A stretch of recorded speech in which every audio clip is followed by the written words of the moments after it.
You know, I had a dream that one day someone would actually make a film about Martin Luther King Jr. and handle it in a very truthful, accurate, and respectful manner. And it looks like that dream has come true.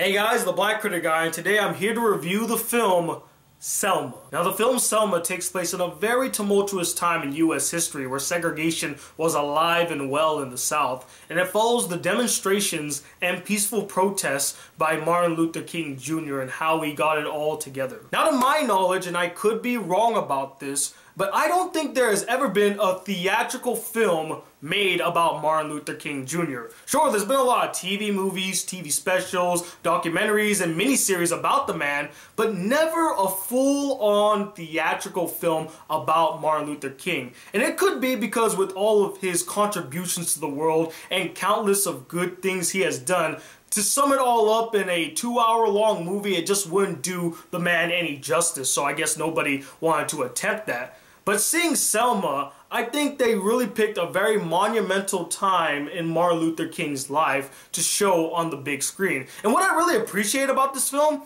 is that it takes place after all the things that we really remember Martin Luther King for. It takes place after his speech at Washington, D.C. It takes place after he won his Nobel Peace Prize. It takes place after all the major events that we come to know about Martin Luther King, and it's like the events afterwards. This takes place, I believe, in 1965 in Selma, Alabama, and I really praise the movie for doing that. They easily could have been like, this is the life of Martin Luther King, we're gonna go through all of it, and then we're gonna end on like the big speech. No, they actually address one key moment in Martin Luther King's life. Basically, they pulled a Lincoln with this movie where it focused on one major event in the man's life and really showed it to us. And in my honest and humble opinion, I believe that this was the perfect time for a film like Selma to be released, especially after all the events that have occurred in the last few years.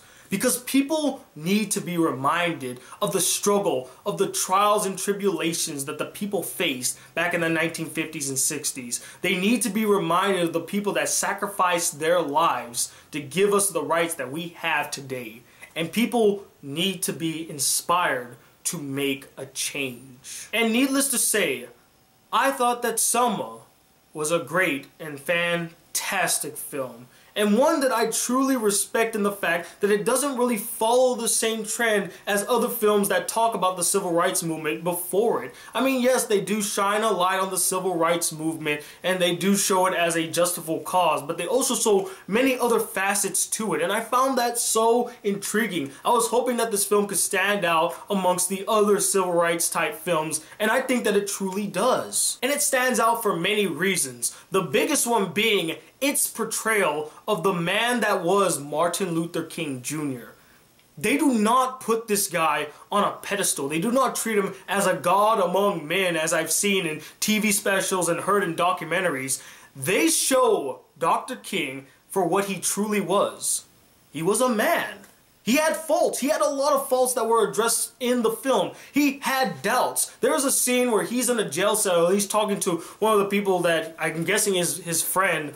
And he's talking about, you know, is what we're doing really going to help? Is it really going to change, you know? We could get a man to sit down at a dining table, but he can't pay for the burger at the diner. He had hesitations. There's a scene where he's standing on the bridge and he's wondering whether or not he should push forward or if he should just turn back. He was a man, and I loved how the film humanized Dr. King. They didn't put him on a pedestal. That is the most perfect representation of King I've seen in a movie thus far. And that is all attributed to the excellent performance done by this guy. I cannot pronounce his last name and I would hate to butcher it, so I'll put his name right here, but I'm gonna call him David O.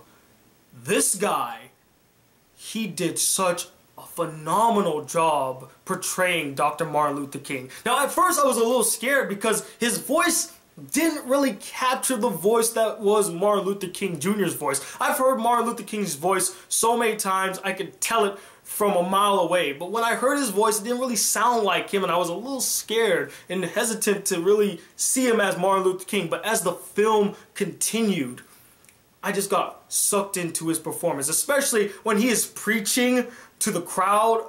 I felt the presence of Martin Luther King right there. I could feel it radiating out of him. I hope he gets nominated. I don't know if he'll win, but if he gets nominated, I'm gonna be so happy because his performance is truly Oscar worthy.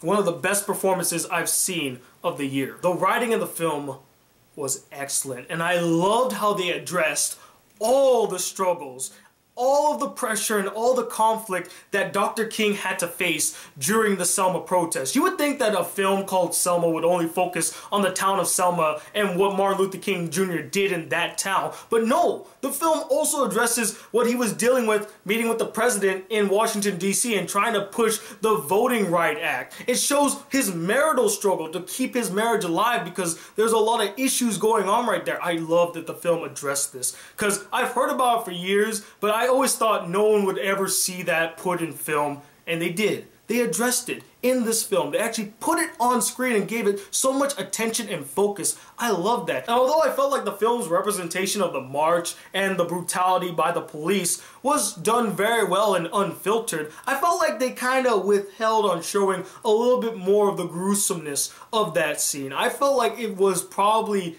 more gruesome and more damaging than what we actually saw. But for the scenes that were there, they were brutal and they were really hard to watch. It was just gut-wrenching to think that people would actually do shit like this.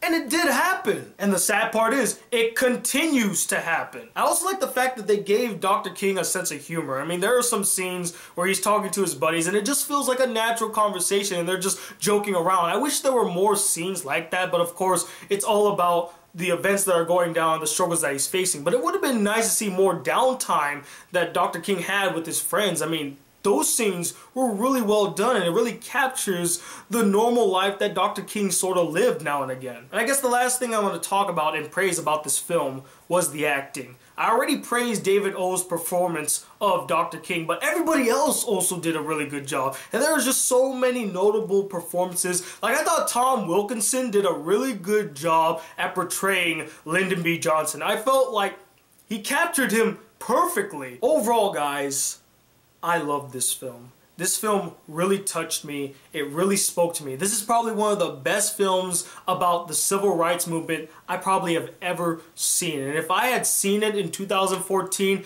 it definitely would have been in my top 10 of the year, and it would have been #1. That's how great it was. All the performances were solid. They were genuine. Everything about this film, I just felt like clicked, and I could not take my eyes off the screen. I was entranced by the story, at the events that were occurring on screen, and the performances that each and every actor and actress in this film gave. It is an amazing and phenomenal film, and I really hope that you guys go and check it out because it is getting the highest grade it could ever get on this channel. That is a 5 out of 5, but it's not an epic masterpiece.